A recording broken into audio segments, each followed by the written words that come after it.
Hello Internet, this is Ewan Spence and ESC Insight calling. Let's have some fun and play the Eurovision Song Contest cards we've been dealt.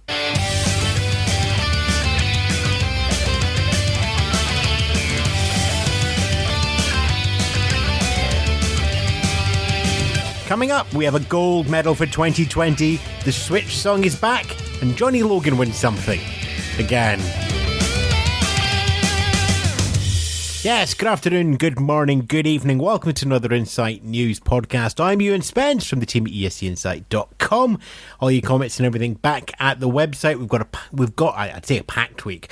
Relatively compared to the last couple of weeks, we have a busy week coming up on the website in the run up to Saturday, May the 16th and the contest that never was, will be, was. You can support us at escinsight.com/Patreon, and of course, likes and links and loves and shares everything on the social networks as well. This is not where we plan to be this week. The tech rehearsals should be coming to an end. The staging for all the acts would be clear, and it would now be the final sprint through the opening ceremony and into the live shows.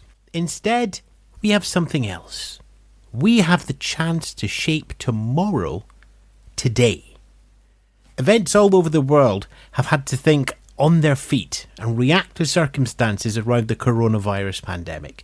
Mass gathering events such as the Eurovision Song Contest, but also music events like the South by Southwest Festival in Austin, Texas, the travelling circus that is Formula One, and the entire world of football have been rightly cancelled. The various communities and organisations have worked on different ways of using technology to be the equal of these events. Motor racing has switched to broadcasting digital versions of the races. Festivals are switching to streaming performances. Musicians are putting on intimate shows using the likes of Zoom. Previously locked away recordings of theatre performances and old episodes of popular TV shows have been dug out. And of course we have the likes of the Eurovision home concerts, new formats for preview shows, and the community gathering around their Twitter streams and their YouTubes every Saturday night on Eurovision again. It's probably best not to mention Liverpool in the Premier League though. The coronavirus pandemic is changing the relationship we all have with culture. The last 2 months have seen a rapid evolution. What many futurologists expected to happen over the next decade have happened over the last 60 days. The power of broadcasting for home, long known by YouTubers and Twitchers for many years, has suddenly become mainstream. The need to travel to conferences and attend in-person meetings has been replaced with a must close the door so the kids don't turn me into a meme teleconferencing. We are a society that has been pushed to embrace online. To highlight one example, broadcast prime time is generally regarded as between 7 p.m. and 10 p.m. But when you look at figures for online streaming and video consumption, prime time is 11 a.m. to 2 p.m. What does all this mean for our song contest? Well, that's a very good question. The song contest has always been both an event television moment for broadcasters, the so-called water cooler moments, but also as a testbed for new broadcast technology. While the stadium-based contest has been cancelled this year, the Eurovision world has replicated the wider world in miniature. It's shown multiple ways forward for broadcasters, for artists, and for the community to actively engage. What that means over the next year remains to be seen. The summer months tend to have less Eurovision news, but lots of organising behind the scenes for next year's hosts. This year, the off-season may take on a more crucial role, as discussions around future song contests will be able to help shape the future of broadcasting itself.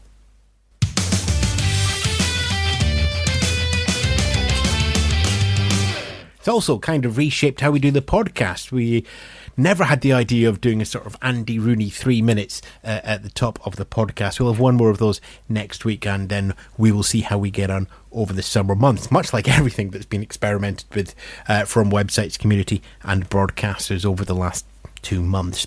Anyway, on with the song contest news itself. You'll remember in previous episodes of the Insight News, we've highlighted Rotterdam Council suggesting Tuesday the 11th of May 2021 for the first semi-final, the second semi-final on the Thursday, May the 13th, and Saturday, May the 15th next year for the grand final. And we've also stressed that DB and Avatros have not confirmed anything like that as well.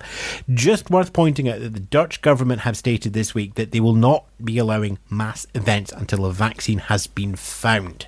The science continues. Everything stays provisional at the moment.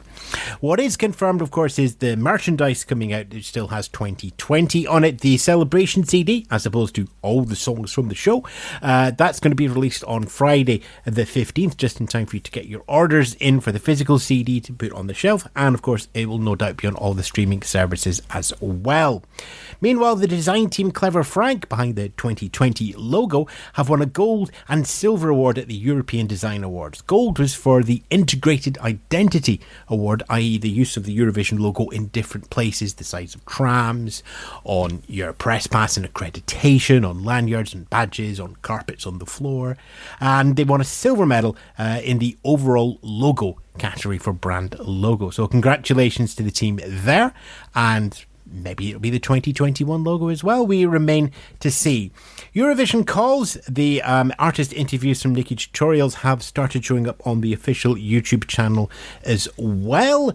We're expecting to see all 41 of the acts eventually interviewed, probably by next Saturday in time for the contest that never was, will be was. The home concerts continue. The 6th Eurovision home concert went up today as we record this podcast. It's the 6th episode. All of them are available to watch again. This week, from the 2020 participants, we had the Mamas from Sweden, Effendi from Israel, James Newman from the United Kingdom, Benny Cristo from the Czech Republic, Ariana Arap from Albania, and Blas Canto from Spain. We also had some Eurovision legends as well. Susie from Portugal's 2014 entry, Paula Selling and Ovi, who sang for Romania in 2010 and 2014, Michaela, who sang for Malta last year, Hera Bjork, Iceland 2010, Suri, United Kingdom singer in 2018, Leah Sirk, Slovenia singer 2018, and the mighty Irish twins of Jedward, who sang in 2011 and 2012, all taking part in the show. Next week will be the 7th Eurovision home concert. It's also going to be the final home concert for the 2020 season. Whether they continue over the summer in some form or another remains to be seen. Again, it's one of those things where everybody just wants to know what's going to happen with broadcasting and engagement going forward from where we are now.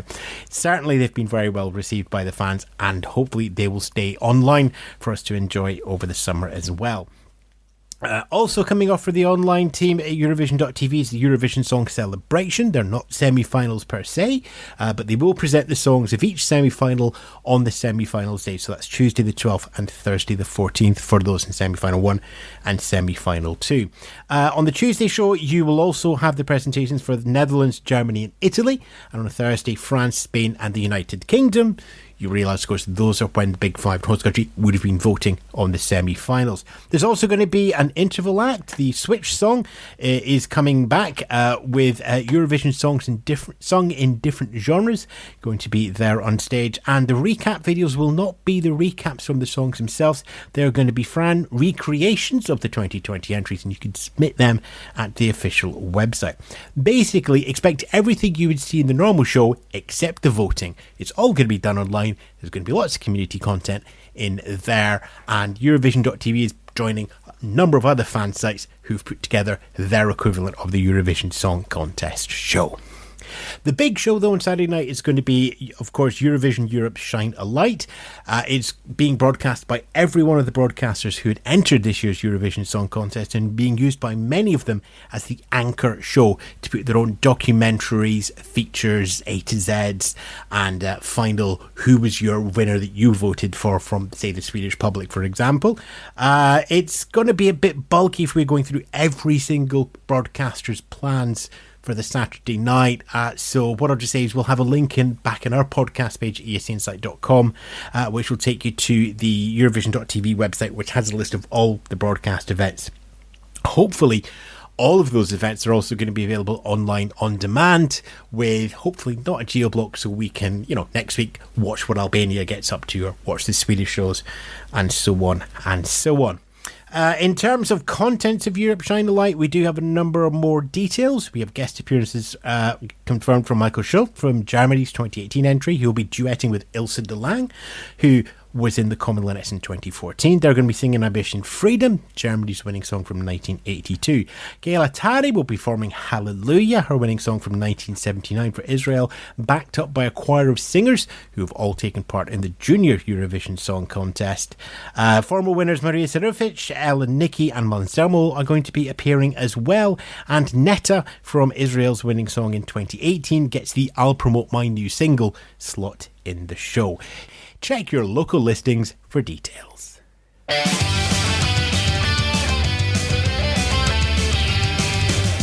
So a number of broadcasters have been putting on shows that are asking the public to vote on who they would have voted for in the Eurovision Song Contest. We've got some more of the results coming in here. Finland, we've got two shows results coming in, and the overall winner. Show 5 saw Finland's Axel and the song Looking Back, surprisingly winning one of the heats in Finland's own broadcast. Second in there was Albania's Arlena Ara, and third, Switzerland's Jan's Tears. Show 6 saw Jean-Hugh Macroy win for the Netherlands. Second was Germany's Ben Dulick, and third was the United Kingdom's James Newman. With all the shows completed and the points all allocated, the overall winner was Iceland. Daffy Freyr taking the gold there. Second place was a tiebreak for the aforementioned Jean-Hugh Macroy for the Netherlands and Bulgaria's Victoria. Lots of people ran over all the shows. Iceland, Alaleo, staying with home advantage there. Iceland's Daffy Freyr wins Iceland's fourth show there in their quest to find their winning song of 2020. Austria's Vincent Bueno finished second, and third again was the United Kingdom's James Newman. 10 ran. Norway, remembering they're looking for the best Eurovision moment and the best Eurovision song rather than the 2020 winner. That is going to come next week. So show 3 saw Johnny Logan's Hold Me Now winning out between the entrants. Second was the United Kingdom's Brotherhood of Man and Save All Your Kisses From Me, and third was Party for Everyone from Russia and the Buranovsky Babushki. 11 ran.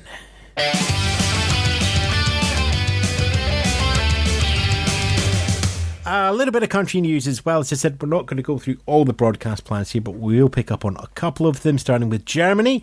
The Song Check show has been airing on Eurovision.de all this week, with the jury going through all the 2020 songs and voting the winners. You can catch up on all the shows there on the website.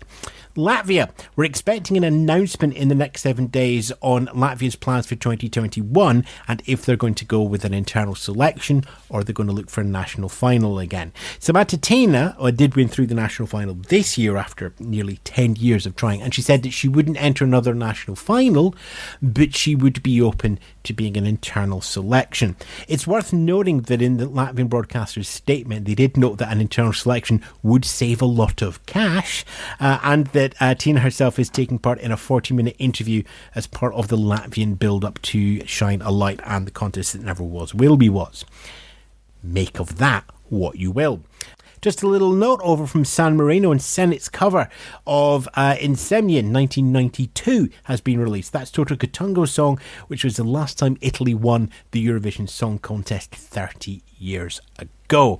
Also in the new releases, Serbia and a hurricane-heavy English language version of Hasta La Vista, I Love to Hate You, can be found in all the usual places.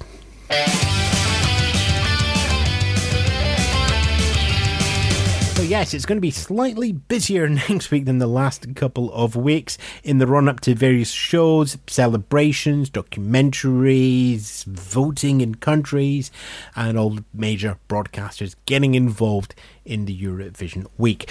We've got stuff going on at ESC Insight as well. We've got a number of articles planned, and we might have a couple of surprises on the podcast. We don't have the daily news, of course, because we're not backstage, but we're not going to leave you with nothing in your ears. keep watching the podcast feed for that one. We're still airing on the podcast radio as well, podcastradio.co.uk. So thank you to them for carrying the podcast and broadcasting it over London and the southeast England with millions of ears ready to tune in. If you're one of those, escinsight.com. And if you're listening to us in the ESC Insight podcast, podcastradio.co.uk showcases a whole bundle of podcasts from the UK and everybody looking for new things to listen to and to do and add to podcasts. Dip in, you might find something exciting. And of course, all the discussion you're going to be able to follow up online with twitter.com/ESCBuzz, picking up the big topics that are being talked about on social media. Over the next 7 days, there's a lot. Some highlights. Tomorrow, as we record, the Saturday 9th of May, will be Eurovision again. The Eurovision Year will be announced 15 minutes beforehand. It'll probably be a sync broadcast with the EBU on their YouTube channel. Last week it was a return to Sweden and Stockholm 2016. This time around, Australia's Dami Im won out in the public vote. Bulgaria's Poliganova finishing in second, and Russia matching its third place. The actual winners from that contest, Ukraine and Jamala, finished in fourth. Going forward, Rob Hawley and the team at Eurovision, again, I've just pointed out, they're not going to be on air on Saturday the 16th. There are other things happening, but they will come back on Sunday the 17th, and then they will go back to the usual slot on Saturday the 23rd of May.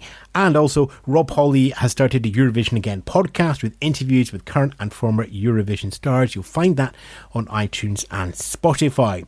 Tuesday the 12th of May would have been the semi-finals, so it's the Eurovision Song Celebration on the official website. Thursday the 14th of May would have been semi-final 2, and it's the Eurovision Song Celebrations. Friday the 15th of May will be the Eurovision Home Concert. It'll be the 7th, and it will be the final one of this season. And Saturday the 16th of May is, of course, Europe Shine a Light and everything else from your home broadcaster. Check your listings for details, and no doubt all the extra content from each broadcaster will be up on their on-demand service, so you'll have a chance to, next week just enjoy all of that space. And finally, one other thing to note here. Friday the 15th, Norwegian Grammy nominated Kaino will be releasing their first album. We don't normally pick up all the album releases, but hey, it's Kaino. So there we are. We're into the final week of the 2020 season of the Eurovision Song Contest. Stay safe, folks. Be kind. Ta-ra for now. Oh yeah, guitars please. This week's Insight News podcast from ESC Insight was hosted and written by Ewan Spence. For more song contest fun and games, www.escinsight.com.